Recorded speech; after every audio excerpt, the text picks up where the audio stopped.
Hey, Barefoot Cacique here. So, this little clip is from the river behind my house that actually leads out to the Gulf. And I was running some errands in the morning and I decided to just swing by here. And I went through a different path than I usually do, and I came upon this awesome little spot on the rocks by the mangroves. So, just chill out here and vibe out with me for a little bit, and let's appreciate the serenity before we go on about the day.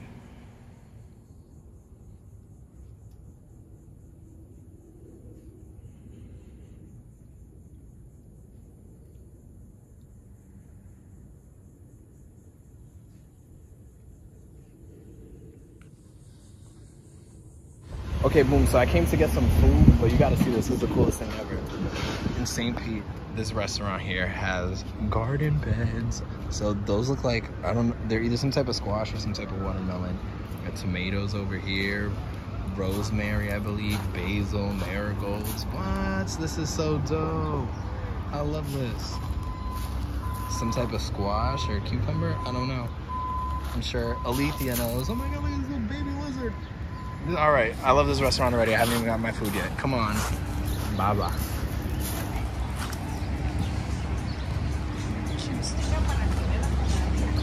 It's very...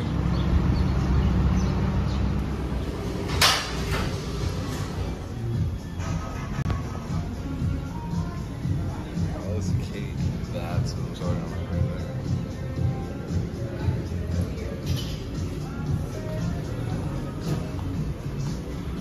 Alright, so this food is banging. This is possibly the best Greek food in like the Tampa Bay area, and I've tried like all of it. But look at this pita, first of all.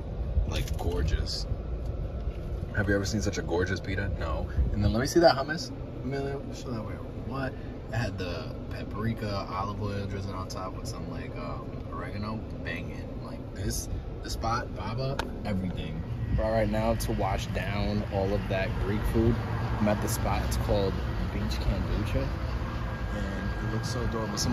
The coolest lady ever outside of Whole Foods was telling me about it. She's like, you gotta check this place out, but look how cool this is inside.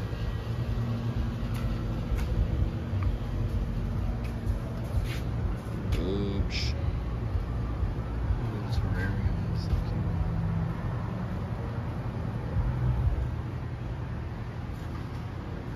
I'm like, what? I'm in heaven. That's so cute. Oh, look at this. There's like POTUS in the middle of the table. It's the coolest thing ever. Did you love that? Hey, how's it going? Just last week I put 7 new flavors in, so. Nice. Yeah, every time you guys come in. Oh, thank you. Appreciate it. Would you like to try something as well? I may try one more. Yeah, definitely. I'll try the This strawberry is a dream. Razzle Basil. That's really good. Which one is your favorite?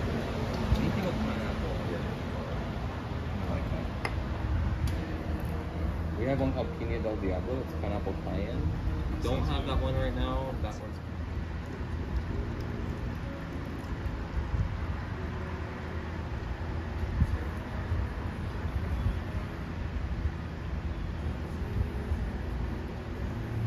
This is the cool guy.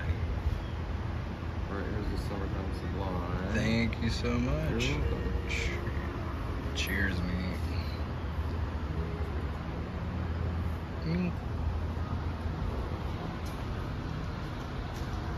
Yeah, that is really good. You gotta try that. Let me see that one. You said you would taste of fruit. Yeah, we use, I don't even know how many pounds of pineapple. Oh, that's really good. It's 6 pounds or something like that. It's like why I drink soda when we have kombucha. Yeah, Yeah. it's like my new addiction. And no added sugars either. Like some of the brews that we do get really sweet. Oh, right there, the Urban Vine, number 3 down, the passion fruit basil. Oh, wow.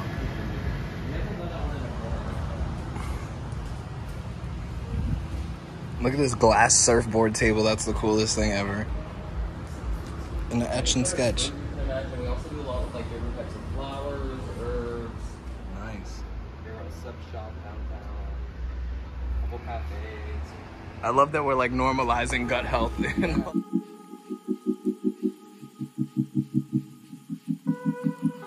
it's raining, but we are at Wilcox Nursery, which is like the highlight of my day right now because it's a native Florida nursery. So all of these plants are native to Florida.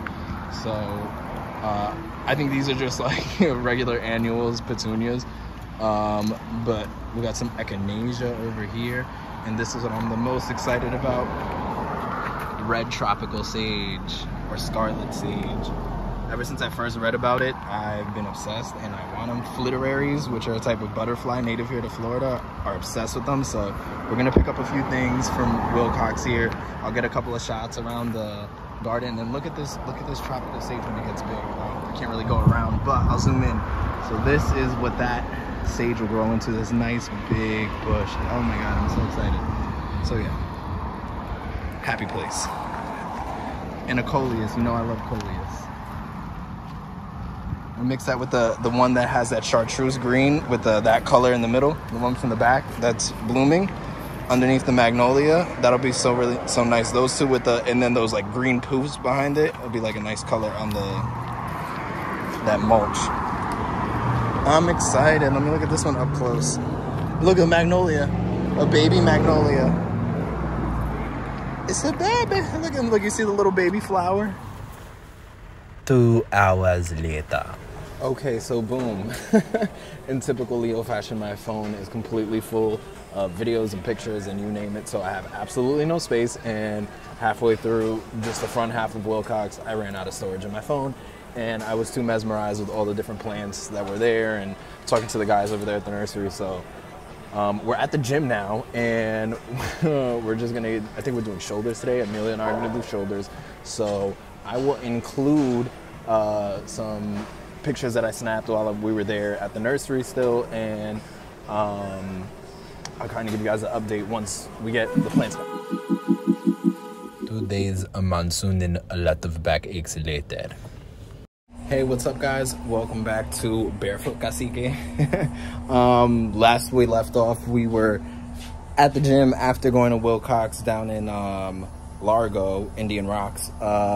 And yeah, there was a torrential downpour. It's been really rainy the past 2 to 3 days. It's just been beautiful like you're seeing outside right now, and then out of nowhere, rolling black clouds, thunderstorms, monsoons, the whole nine. So I wanted to give you guys a quick update of, and let me stop making y'all all seasick, but look at this POTUS. You know we have ADHD on this channel, but yes, look at this POTUS. She's hanging, living her best life with her lime green self. But anyway, we're definitely, this video is not about the POTUSes, but like I'm getting sidetracked with POTUSes. Like, look at her, luxurious, living her life, long weave, don't care. Anyway, focus, Ethan, focus at the task on hand. So we left off at Wilcox last time, and this is what we had.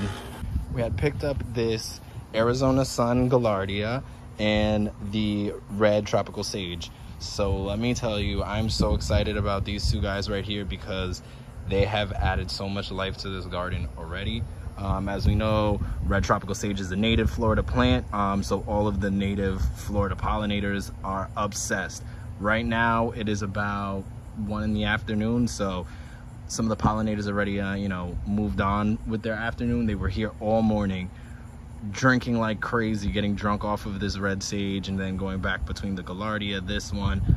Also, the blackberry bush has some buds on them, so they were getting a lot of visitors today too. So this whole area was very active today, but I'm glad that we got to pop over here so we could kind of give an update. In the last video, I was in the process of digging up this quote-unquote demon grass because it is tragic. Look at my nail beds, got a little destroyed because of this whole situation. Like, grabbing those roots up there, like they're in there like with cement. You got to really do your best with it, because they say just put like a cardboard down on top. Let me tell you, the cardboard is no match for this grass and its insane root system. But let me just pull this hose back so we can just get into Another 2 hours later. So we could get into this. And geez, this video situation, I really need to get rid of all of the stored videos on my phone, because there's like so much stuff of all the plants when they were like little sprouts and what have you. So here we are back 2 hours later after I've like deleted all these videos off my phone so we can make it happen. But anyway, look at what was once a dirt patch 3 days ago. Got this whole thing carved out, pulled up all of that grass coming swooping around to kind of create this nice little situation we have going here. And I actually had to shield this mango that we got from the Dominican Republic. We sprouted it and now it's like doing its thing. So we actually just transplanted it outside so it could start acclimating, but it was inside for so long that as soon as it came outside, this whole top half of like where the new leaf is just literally flopped over, like from right here over, completely flopped over. So right now, Giselle, our pink guava, and Lenny, I think we just dubbed him Lenny the lime. This is my guy. But this is another lime that we actually are growing from seed that Emilio's father actually had, that it cross-pollinated between a mandarin and a key lime, and it tastes like a key lime, but it's like really pungent and like potent rather, and sweet, and it's orange inside, so it's like completely green on the outside, but when you cut it open it's like golden orange. I put a picture of it or a video of it on my Instagram, so if you're interested you could go check that out. But it's definitely like the coolest lime ever. So he's made it all the way from my Brooklyn windowsill, and look at him now in his full glory, providing shade and protection for a baby mango tree. If you would have told me 2 years ago this would be my life, I would have told you you're crazy. But anyway, so this cool little swoop we got going on. We got another mango here that has another offshoot from another one of those Dominican mangoes. So a lot of people like grafting mangoes, and because who wants to wait like 5 to 6 years to actually get a tree? But let's keep the variety alive, and let's keep like the gene pool interesting, because if we're just cloning trees left and right, like it's just a recipe for disaster. Hello, lizard friend. But yeah, so blackberry bush is doing really well. We have these two are like yellow daylilies. So these 1, 2, 3, 4 yellow daylilies. Those marigolds were like one of the first things I planted when I got here, and didn't realize that the non-existence of gutters was going to annihilate them. So they got annihilated and I had to move them out of there. I used to have my lavenders here too, but I moved them into the garden. They're actually over here. I just deadheaded them. So the lavenders had to get moved over there because they were also getting annihilated, and that's one of the reasons why they're not looking so hot. But yeah, so now everything has moved forward a little more, and we even got a little Guava seedling in here. And something I've noticed with just like everything that I've grown from seed, when you grow it from seed and you're like get it to sprout inside, and it's like in like the lanai behind the screen, that little filtering of the light that the screen provides is completely different than when you put it outside. So a lot of the things that like sprout inside, when you put them outside, they like flop over. So I've been getting better at just planting things directly into the ground because they have a way better success rate. So for example, these guys are more white guavas. So these are little white guava seedlings that we started from guavas that we purchased, and we saved a couple seeds, and look at them now doing their thing. So they're actually doing pretty well outside, surprisingly, in comparison to some other ones. But these guys actually grew all of these directly into the dirt. I actually didn't even think that they were gonna like come up. I just threw them in there one day, and they're actually doing pretty well. They're still pretty small, but they are gonna be pretty gangster. I'm sure their root system is crazy. But yeah, so now that we kind of like went over this and those guys are in there, I'll show you around the front some of the other things that we did up there. So that was a whole project too, and I'll put in some before and afters as well. But look at this baby.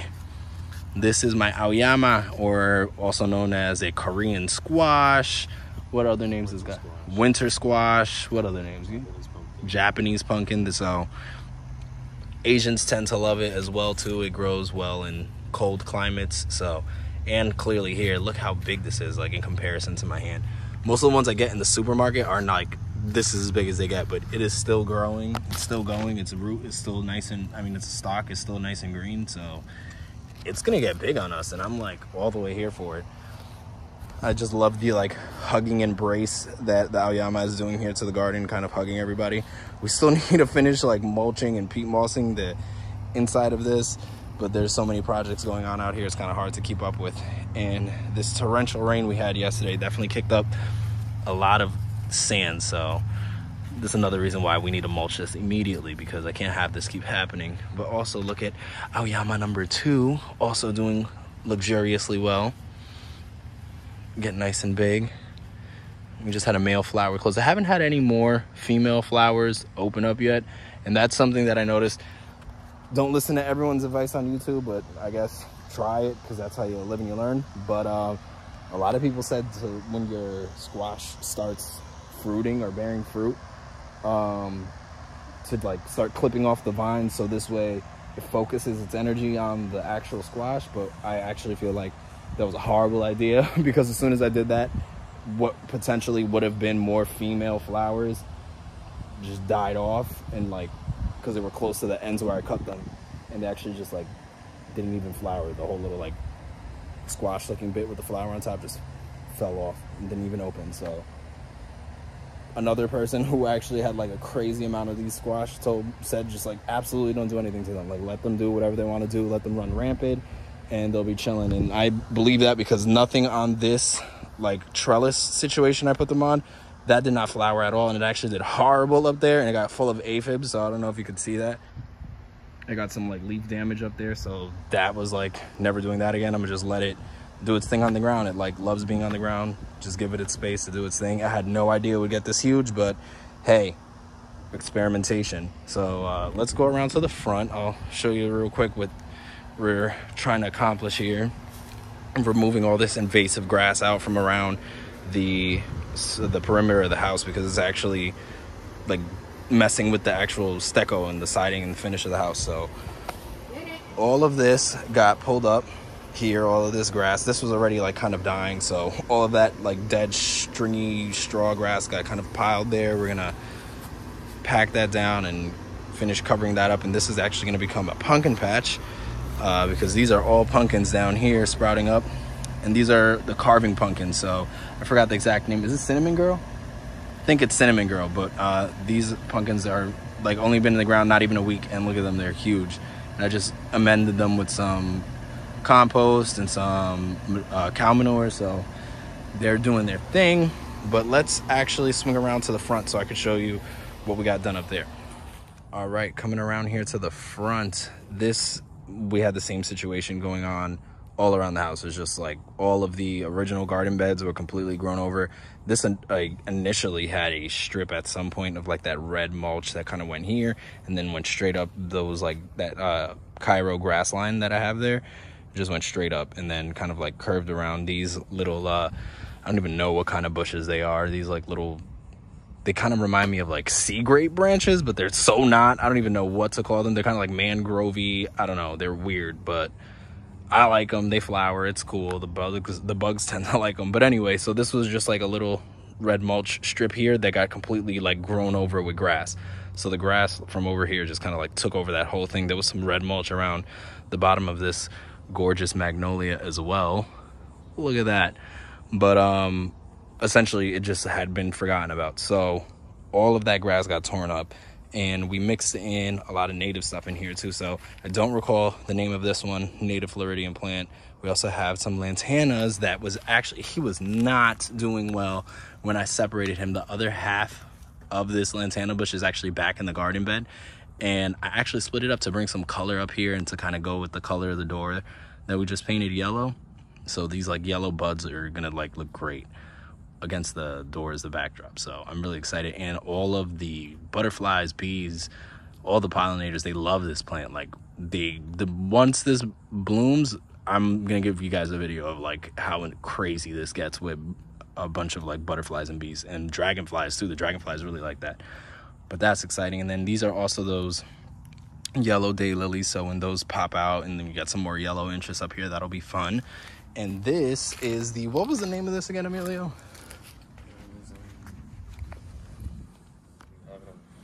I totally forgot the name of it, but yeah, it's some type of Hawaiian plant, but it's really cute. And the reason why I liked it a lot too is that it's super drought tolerant. It doesn't need to be watered often, and it thrives, and the pollinators love it. And it's got really cute, dainty, like fuchsia flowers, but they actually will form into like a little bush. So this will be like a nice leggy bush. So this is like the leggy section right here. So we got this leggy guy. These are actually the same. This one was actually underneath the magnolia, like right where this coleus is. This is like a coleus cutting from my big coleus, which I'll show you in a second. This was like a cutting that I put in there to see, you know, how it would do and if it would take, and it's been doing pretty well. I just got a lot of mulch on top of it. But this guy was actually in here and it was looking really good, like the flowers and the leaf structure and everything. It was great, but it was literally like splayed out and kind of like just like flattened and like leggy because it didn't want to grow up into the magnolia. So it looked crazy there. So we moved it over here. It's still adjusting. It finally flowered, so that's a good sign. But yeah, it's still coming back. So we're giving it its time to do its thing. And the lantana is still also coming back. It was for a couple of weeks. It was all just like bark, and it just looked dead. But just water, patience, some faith, and love, and it's back in there. And then this guy, the story of this entire garden all around the house is just watermelon, because I must have just dropped some watermelon seed into like my compost bin, and there's just all the dirt has watermelons in it. So this one just popped up and we're just gonna let it go because this could be interesting. You get a little watermelon vine going around here, and you don't hear that often anymore. That used to be a normal sound to me, the sirens in the back. So it's just a nice little nostalgic moment there. But yeah, I'm excited to see where this decides to trail off to, and it has really pretty yellow flowers as well too. So let's swing around this way. And actually, if you remember when we were in the nursery in Wilcox, when I saw the coleus, I was like, oh, this is gonna look great in that spot. These are the companions that I was describing, and I'm super excited about them. Look how well they just look together. Now, I did accidentally leave this coleus out in direct sunlight, and if you know anything about coleus, you know they absolutely hate direct sunlight, and it definitely singed a couple of its leaves. But this is like a new set that was not there yesterday, so it is going to pop up back to life, and it's going to look great. But just look at that contrast between the burgundies and the chartreuses. These also I transplanted from these little poofy green balls I got going on over here, and they started actually like rooting into the dirt around them. So I figured, hey, why not like grab them out and give them a new home so they could create some interest up there to kind of make it more cohesive. But these are also native Floridian flowers here, these little blue guys, so the bugs love those. And we got a rosebud. But yeah, super exciting. The yellow rose bushes budding. We got a active bloom opening up on this one. The pink one hasn't opened up yet. And the lilies, the lilies second flush is coming, so they have some buds on there. They haven't actually opened up yet, but it's coming soon, and I'm excited for it.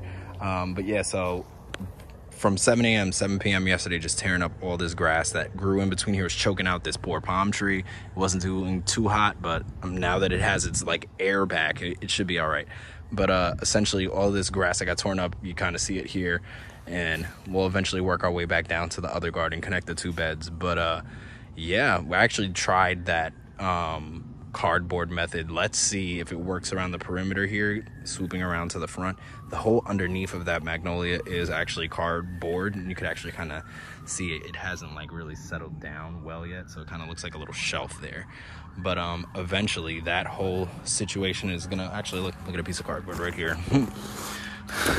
Hopefully that is not the grass pushing that back up. But yeah, we are trying to keep this guy under control because this grass is like no joke, and I do not have it. Literally take me like weeks and weeks and weeks if I were to keep ripping up all this grass because it's so invasive and crazy. But I'd say we've come a long way up in this area, so I'm very pleased, and I appreciate you guys for hanging out with me, taking a tour of my garden and seeing what's going on over here. But I definitely have plenty more stuff to show you, and I'm not going to talk your ear off all in one day. So come back for more, and I'll see you guys later. Take care.